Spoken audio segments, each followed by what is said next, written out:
our ninth member, Karamo, is here. What's up? I will gratefully become the ninth member. Don't test me, okay? Hey, you know what? You got a couple TV shows going. You got a book. Now you got a radio show. Listen. I will join the team. We don't pay that well, but it's all good. Welcome, man. It's good to see you again. Good to see you as well. Glad to be here. I love Chicago, and I love being with you all. So, I mean, you're doing it all. You got the new show, Karamo, weekdays at noon on the CW 26 here in Chicago. You're doing Queer Eye. Where is it this season? New Orleans. Is it done? Yeah, we already finished. Okay. Yeah. And when do we get to watch it? I'm hoping in the next 3 months, but they don't give us any of those dates. You know, they just kind of tell us 2 weeks before, and they say, the show's coming out, and that's it. Are there some real train wrecks on this one?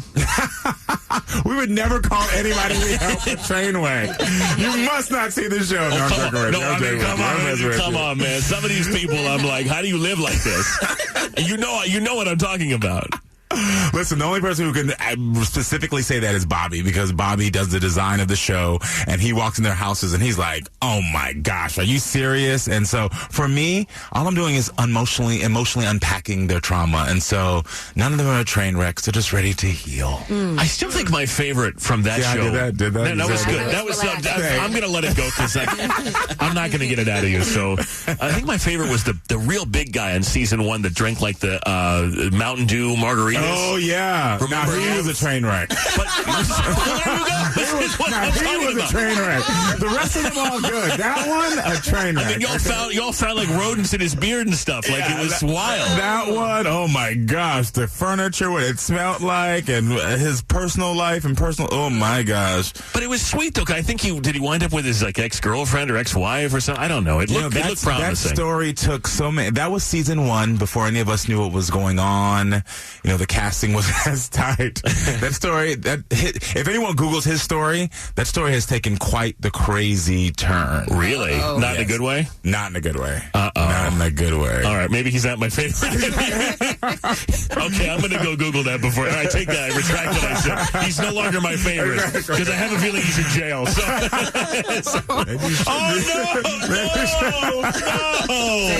No, just joking. You didn't fix him enough. That was one of those ones we look back on, we're like, that was our very first episode we ever shot. No way. See, now I feel like the guy's a creep or something. I feel terrible. Okay, he's not my favorite anymore. So tell me about the daytime show. Yes. It's called Karamo. I'm doing a little bit of what I did. I'm doing a lot of what I did on the Queer Eye, where I'm just really helping people.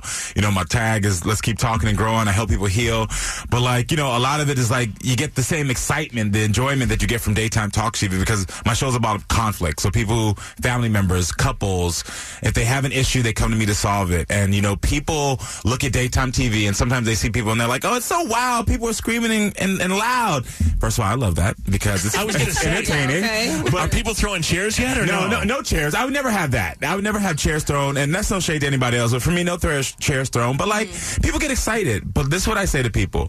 If we think about it in our own lives, when people are excited, they're showing you their pain.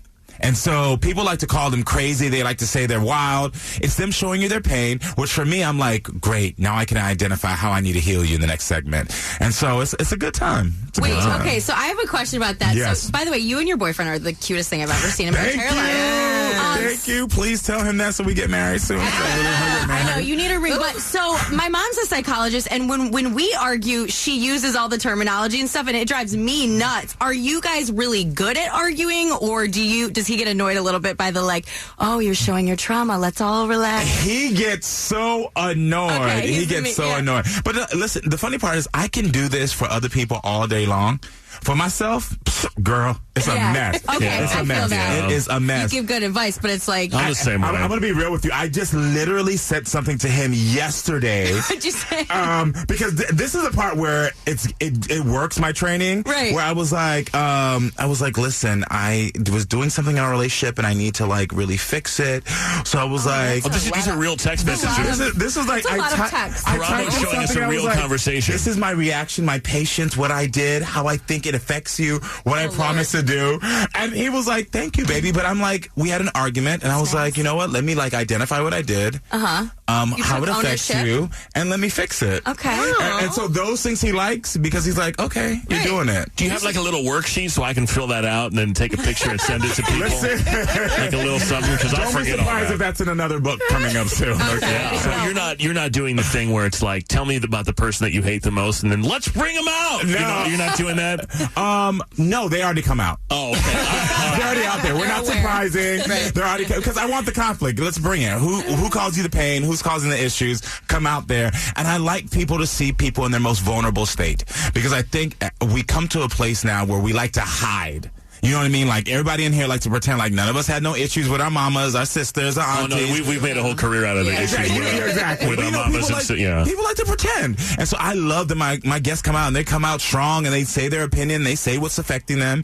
Because, again, the crazy, like people call it, for me, I see the pain, and the pain lets me know how I can heal them. Okay, and then on top of all of this, you and your son wrote a children's book. We did. And it comes out tomorrow, right? It does. It comes out tomorrow. It's called I Am Okay to Feel.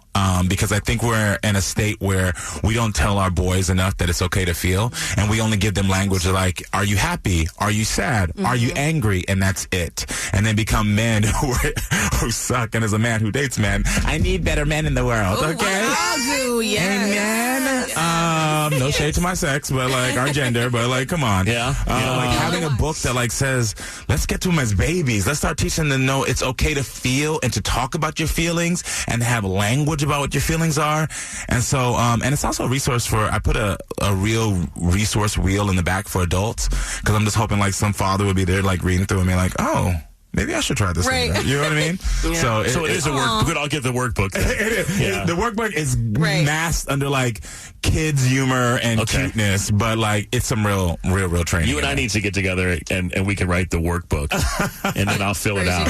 Well, you can help Fred. Fred's trying to write a children's book right now. I am trying to write a children's book. Any support you need, I got you. It's funny. There's a picture of young Justin Bieber in here, and I swear you look like that could have been you years ago. Oh, come on. Now that's a stretch, but okay. Yeah. No, when I take my shirt off, it looks exactly the same. Are you telling me I think all white people look alike? Because I'm not that guy. Is that what you're saying to me?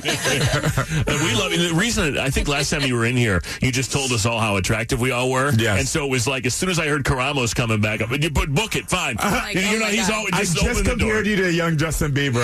The tradition continues. No, things are you going are beautiful. Great. Exactly. You're welcome anytime. God, so what else? I mean, everyone needs to watch this show, Karamo. Yeah. And DVR it if they're at work or something like that on CW26. One of the things that I do on my show, which I'm really happy about, is like I like to get to the proof, and I like to know what's going on. So, I unlock phones. So in the moment, if a woman or a man has an issue and is wondering like, is my partner cheating?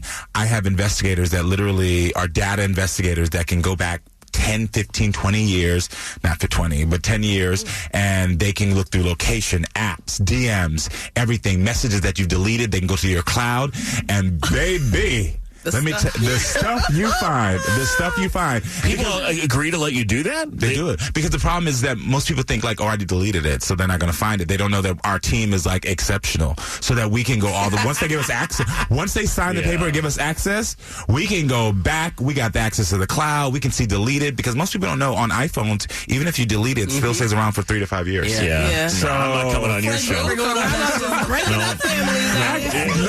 I use it to heal them. I use it to heal them. Use it to heal those ratings. I do like a Q rating. Watch me today at CW26 at 12 p.m., please. No, exactly. Well, it's always great to have you here. Did we miss anything else? I mean, my God, you always have 1,000 things going on. No, I'm just happy to be here with you all. You all are such a great time and such beautiful people. Oh my gosh, seriously. It's the truth. This is how you always get yourself booked on here. I think there's only one person, honestly, two, that have an open invitation: Snoop Dogg and you. So that's good company to be in. Yeah, you can just call and come in. Everybody else, I only read about this person. I don't know. They didn't tell me I was beautiful, so they cannot come in. CW26 at noon. Everyone watch this show. Queer Eye, new season coming out soon. It's always great to have you here. Thank and you yes, I'm going to hit you up about my children's book, since apparently you already got the in. Yeah, let me know. I sincerely will give you any help and any support that I can. I believe that. Yeah. We're going to hit you up for those investigators, too. We need to get to Fred's phone unlocked. Yeah. You want me to unlock your phone? Yeah. Anyway, remember that whole open invitation thing? There's only one way you get to hang on to that, and that's not give these guys the investigators' numbers. Fred Show is on. Thank you, Karamo! Thank you, family. I love you guys.